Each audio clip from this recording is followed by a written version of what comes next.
This is the BBC. This podcast is supported by advertising outside the UK. This is a podcast from the archives of the BBC Reith Lectures. This lecture, in the series The Language Web, given by Jean Aitchison, was originally broadcast in 1996. E.T., the well-known extraterrestrial, learnt human language fast. His ear flap opened and he listened intently. His circuits buzzed, assimilating, synthesizing. Thus inspired, the language centre of his marvellous brain came fully on.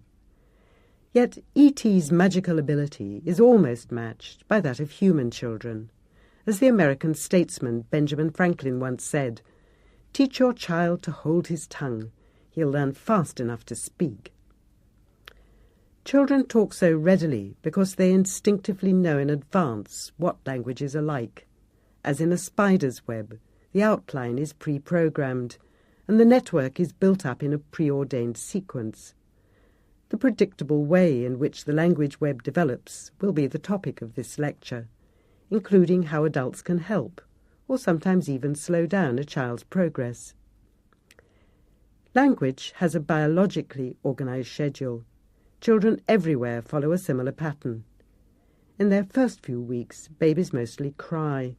As Ronald Knox once said, a loud noise at one end and no sense of responsibility at the other. Crying exercises the lungs and vocal cords.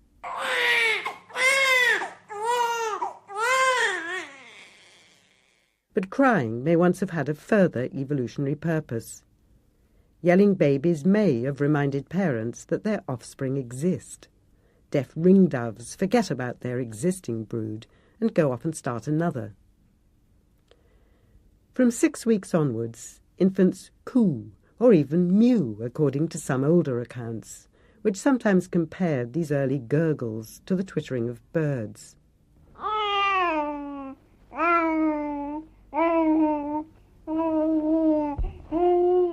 From around 6 months, babies babble language-like sounds. "He called me mummy," is a typical squawk of a delighted new parent as a child exercises its mouth with repetitive sounds.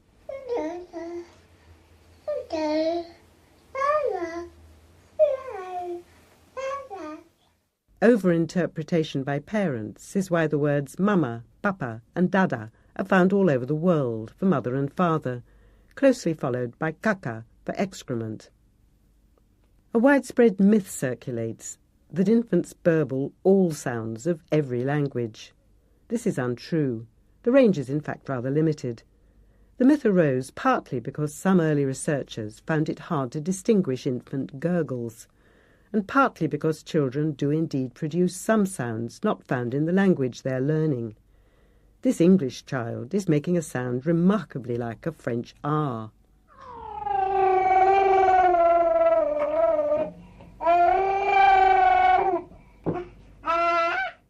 But a babbling drift occurs, in which children gradually veer towards the sounds found in their own language. For example, Chinese babies babble single syllables with different tones. Single words, oo, da, are produced from around the age of a year. Good parents often play naming games with youngsters. They point to a black fluffy blob in a book and say, cat. Little Bobby or Susie imitates, saying maybe ga. The discovery that ga is a name for the dark splodge comes later. Children don't at first realise that sounds can be labels for things. Early words are tied strongly to a location and often relate to a whole scene. A word da for a toy duck might be for one particular duck as it floats in a particular bath. Only later will da be used for a duck away from the bath, and later still extended to all ducks and maybe swans, geese, and even toy boats. The naming insight, the discovery that things have names, is a major leap forward. Children pass this milestone at various times, typically before the age of 18 months. Parents don't usually notice it. It seems so normal, because adults expect things to have names. But for youngsters, the naming discovery can come as a shock, as shown by occasional children who come to it late. Helen Keller was deaf and blind from the age of 2. Then, when she was 6, her teacher held her hand under a flow of water and spelled out the word W-A-T-E-R on the other. She later wrote, "Somehow the mystery of language was revealed to me. I knew then that W-A-T-E-R meant the wonderful cool something that was flowing over my hand. That living word awakened my soul, set it free. Everything had a name. Every object which I touched seemed to quiver with life." The naming insight is followed by a naming explosion. Names come popping out of children like stars out of fireworks. This eruption in vocabulary leads to word combinations: mummy push, car dolly, and so on. Car dolly, car dolly. Car with dolly in it. Some phrases are novel, as bye-bye sock, all gone kitty, which are unlikely to have been copied from adults. Recurring patterns are found, as with sand toe, I've got sand in my toes, sand eye, I've got sand in my eye, and sand hair, I've got sand in my hair. The parents were probably too busy mopping the sand off this child to admire the consistency of its language rules. Youngsters extract their own rules from the speech around and reapply them, as shown by the WUG test, devised by Jean Berko-Gleason in the 1950s. "Here is a wug," she said, showing a picture of a bird-like creature. Then she showed two of them. "Now there are two wugs," responded children from a very young age. Another animal was a gutch. This is a gutch. This is a gutch. So there are two Gutches! We both said it at the same time. Children don't always get it right first time. 2-year-old Sophie learned the words broken, fallen, and taken. She wrongly concluded that English past tenses end in "n." She then invented a whole range of new past tense forms, such as boughten, bilden, riden, getten, cutten, wanten, touchen, tippen, as in me tippen that over. Sophie gradually dropped these "n" forms, probably when she discovered the normal past tense for each verb. Children dislike finding two words which mean exactly the same thing, and usually drop one of them. By the age of 3, children utter long sentences, though some things, such as pronouns, still cause problems. 3-year-old Adam said his doll shuts she's eyes instead of shuts her eyes. When she lies down, she shuts she's eyes. She does. At around 3½, children talk freely. By this time, they've acquired most of the constructions used by adults. This is true of monolingual children, and also bilingual ones. A few gaps still exist for all children up to the age of around 10, and word learning goes on throughout life.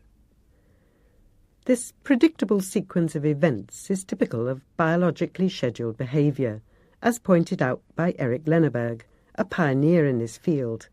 His book, Biological Foundations of Language, published in 1967, was a major landmark.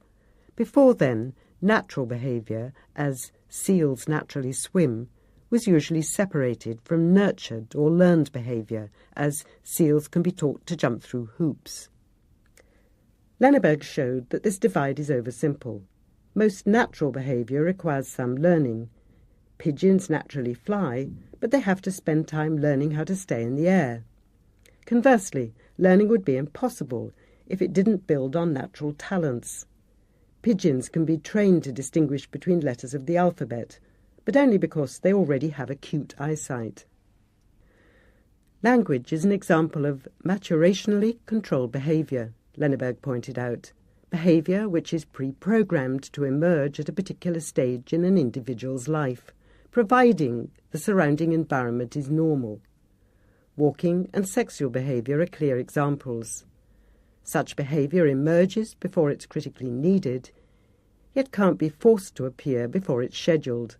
Some learning is required, but the learning can't be significantly speeded up by coaching.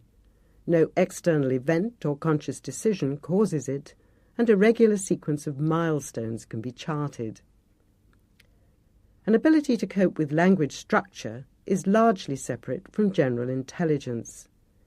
In recent years, several so-called cocktail party chatterers have been discovered. children who have a non-verbal IQ so low that they may not even know their own age, but who speak fluently. As at cocktail parties, they talk for the sake of talking, and their speech may not make sense. Take Laura, an American teenager. I was 16 last year, and now I'm 19 this year. Or, it was no regular school, it was just good old no buses. Such chatterbox children aren't just repeating set phrases, because they make grammatical mistakes which they're unlikely to have heard, as in Laura's statement that 3 tickets were gave out by a police last year. Just as bees learn fast to distinguish flowers from, say, balloons or bus stops, so human children are preset by nature to pick out natural language sounds. They don't get distracted by barking dogs or quacking ducks. Their learning is innately guided. Inbuilt signposts direct youngsters, so they instinctively pay attention to certain linguistic features, such as stressed vowels and word order. Children's main task is to discover which of these features have priority in the language or languages they're acquiring, just as bees have to learn whether to look for heather, roses, or lilies. A biological time clock ordains the sequence in which the language web is woven, though not the exact dates. But no one's quite sure when the clock starts ticking and when it stops. According to Lenneberg, a critical period is set aside by nature between the ages of 2 and 13. After that, the acquisition of language is difficult, he assumed. Lenneberg turns out to be partially wrong and partially right. He's wrong about the start point. Language acquisition begins well before the age of 2. Babies only a few days old can pick out their own language, according to some French research, as shown by increased sucking movements when familiar sounds are played to them.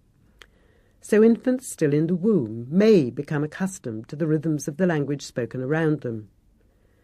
And language development does not come to a shuddering halt at adolescence, as Lenneberg assumed. Vocabulary even undergoes a spurt at this time. So the idea of a fixed critical period is now disputed. Yet most people find it easier to learn languages when they're young. So a sensitive period may exist, a time early in life when acquiring language is easiest, and which tails off gradually, though never entirely.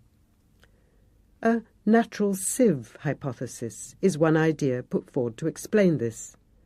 Very young children may extract only certain limited features from what they hear, and may automatically filter out many complexities. Later learners may have lost this inbuilt filter and be less able to cope as everything pounds in on them simultaneously. A tuning-in hypothesis is another possibility. At each age, a child is naturally attuned to some particular aspect of language. Infants may be tuned into the sounds, older children to the syntax, and from around 10 onwards, the vocabulary becomes a major concern. Selective attention of this type fits in well with what we know about biologically programmed behaviour. The outlines of the language web are therefore preordained. Acquiring language involves weaving in the network details of one's own native tongue, with particular portions scheduled to be filled in at particular ages. Japanese, Welsh or Samoan, children handle all languages with equal efficiency. The American linguist Noam Chomsky has suggested that children might be innately endowed with advanced information on the main ways in which languages can vary. So a child may have to discover whether it's dealing with an English-type language, which puts verbs in front of its objects, or a Turkish-type one, which does the reverse. Once a decision is made, the child metaphorically sets a switch, with multiple repercussions. It's as if the child was sitting in a linguistic bath and watching which way water swirled down the plug hole, clockwise or anti-clockwise. Once the youngster had found this out, then it would automatically know the linguistic equivalent of whether it was in the northern or southern hemisphere, and whether days got warmer to the north or to the south. Chomsky makes acquiring language sound like turning on a light. more instantaneous than it really is. But his theory rightly emphasises that any language holds together in a network of implications. If a language has one type of construction, others are predictable from it. If, as in English, a language has verbs before its objects, as in climb the tree, then it will also probably have prepositions before nouns, as in up the tree. A language such as Hindi or Turkish would have the reverse, and say, as it were, the tree climb and the tree up. But natural web spinning can be both helped and sometimes hindered by the speech of those around. Early research talked of motherese, mother's speech. This left out fathers and friends, so caretaker speech became the fashionable term, later amended to caregiver speech, and in academic publications to CDU, child-directed utterances. I'll leave it at caregivers. Another term, baby talk, is best avoided, because it usually refers to GG, puff puff, moo cow type words, so puzzlingly widespread in England when talking to babies or sending valentines. Caregiver speech can be odd. Some parents are more concerned with truth than with language. The ill-formed daddy hat on might meet with approval. Yes, that's right, if daddy was wearing a hat. But the well-formed daddy's got a hat on might meet with disapproval. No, that's wrong, if daddy wasn't wearing a hat. You might expect children to grow up telling the truth, but speaking ungrammatically, as some early researchers pointed out. In fact, the opposite happens. Parents also pick on etiquette. Say please, or swear words. Don't let me hear you say that word again. Or occasional pronunciation problems. Say Trisha, not Twisha. If they do pick on language formation, it's often verb endings. This may be useful if the child is tuned in at that time to learning these. If not, the correction is likely to be ignored. One much-quoted conversation was about baby rabbits. My teacher holded the baby rabbits and we patted them, said the child. Would you say she held them tightly? Asked Mother. Oh, no, she holded them loosely, replied her daughter. At best, a sensitive parent provides support by being aware of structures to which the child is attuned. Mostly, parents muddle along, sometimes getting it right, sometimes wrong. Daddy King. Daddy King. Daddy King. Daddy King? Daddy King. King. Daddy King. King. King. Are they kings? He's got a beard, so he might be a king. I don't know, but he's certainly wearing very fancy clothes. Daddy King. Daddy King. Daddy King. Oh, you want me to sing, sorry? I thought you were saying king, yeah. At worst, a grumbling tone of voice can sap confidence. A child may realise that something is wrong, but not always know what. Only talk directly addressed to the youngster has an effect. Vincent, a hearing child born to deaf parents, learned to communicate with sign language. He himself could hear, and he used to sit in front of the television and watch the pictures with fascination. But apparently he didn't pay any attention to the sounds.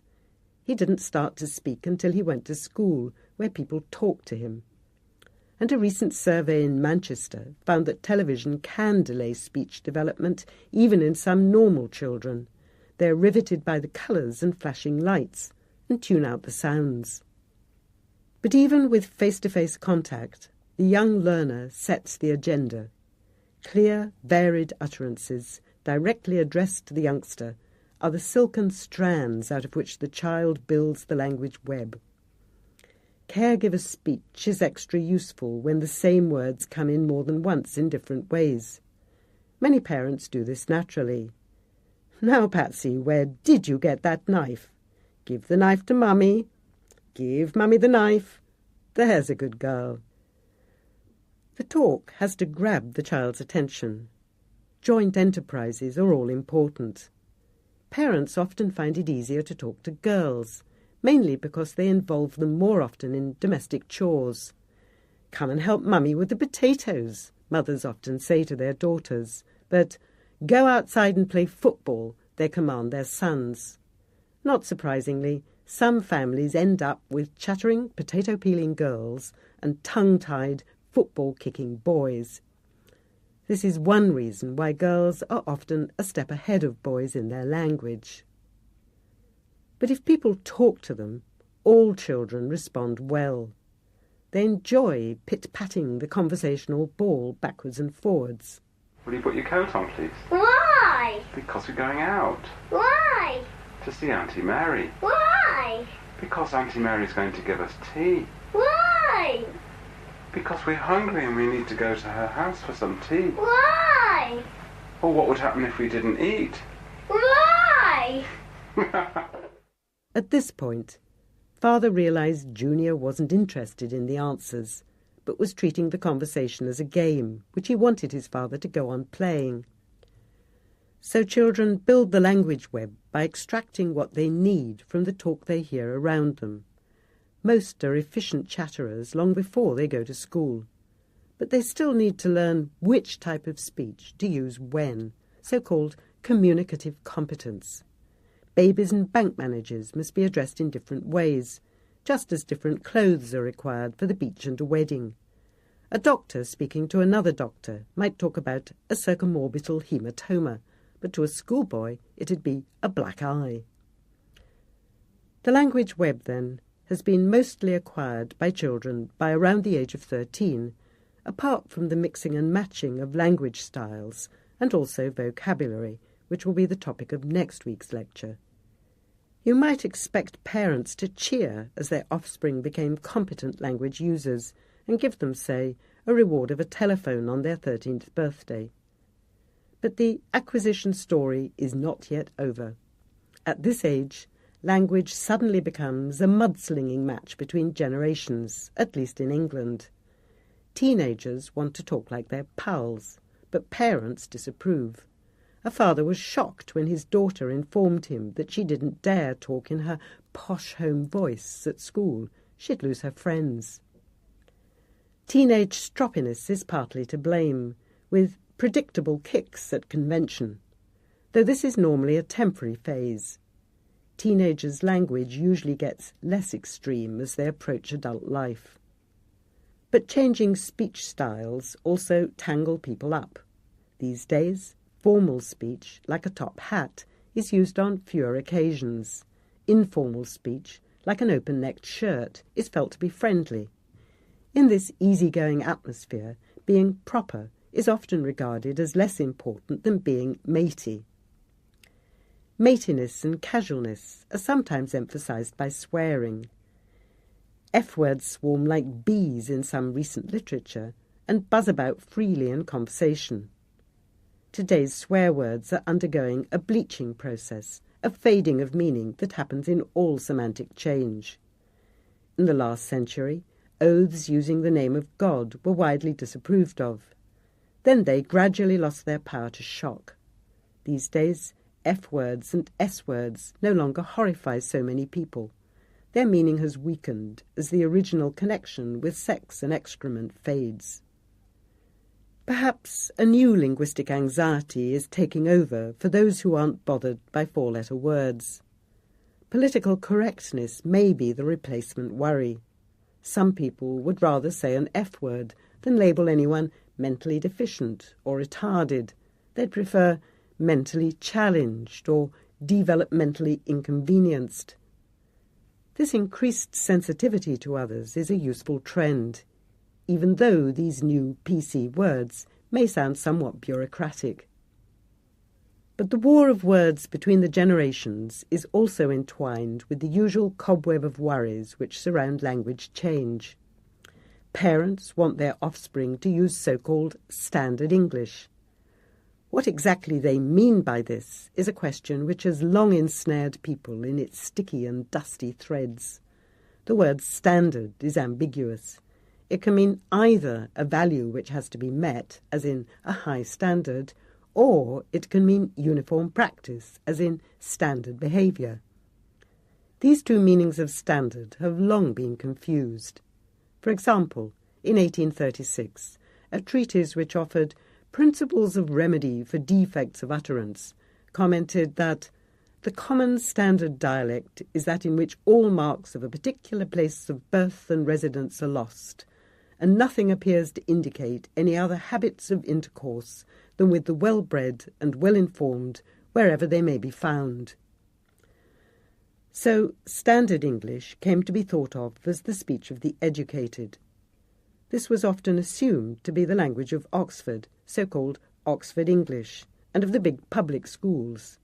So the word standard moved from meaning general usage to that of a specific group to be emulated. But it's important to distinguish between accent, which describes pronunciation, and dialect, which involves grammar. As a recent survey commissioned by the National Curriculum Council pointed out, spoken standard English is not an accent. Pronunciation has always varied, and standard English includes a variety of accents. Different accents are a sign of identity, a badge of one's area. They're a problem only if they're hard to understand. Meanwhile, the grammar of English is fairly similar across the British Isles. Standard spoken English is usually defined as the grammatical forms used in formal public contexts, and they don't vary very much. But language is always changing, and a few fluctuating forms cause a disproportionate amount of anxiety. The phrase "for you and I," in place of the presumed correct form "for you and me," came out top of the complaints in letters written to the BBC about language. Yet several well-known figures have used it in public quite recently, including Oxford-educated Lady Thatcher, who commented that it's not for you and I to condemn the Malawi economy. There's a surprising mismatch between what people condemn and the condemned forms they use without noticing. Let's hope that the next generation will shake itself free of this cobweb of pseudo-worries. As this lecture has pointed out, the language web, like a spider's web, is woven in a preordained way. As with spiders, a lot of time and effort has to go into the weaving process. But humans, unlike spiders, can think about the webs they've woven. This sometimes gives rise to a superfluous cobweb of worries. Ideally, the final layers of a child's web building would be supplemented by 2 extra conscious strands: tolerance of minor variations and an interest in each other's speech. In Bernard Shaw's play Pygmalion, performed in 1916, the character Henry Higgins refers to the flower girl Eliza Doolittle as a squashed cabbage leaf, complaining that a woman who utters such depressing and disgusting sounds has no right to be anywhere, no right to live. This narrow-minded view is luckily disappearing. Increasingly, people are beginning to realise that variety is the spice of linguistic life. In John Agard's poem, Listen, Mr. Oxford Don, the West Indian speaker claims to be bashing up the language.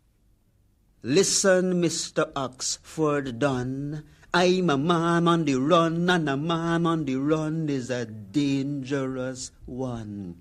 I ain't have no gun, I ain't have no knife, but mugging the Queen's English is the story of my life.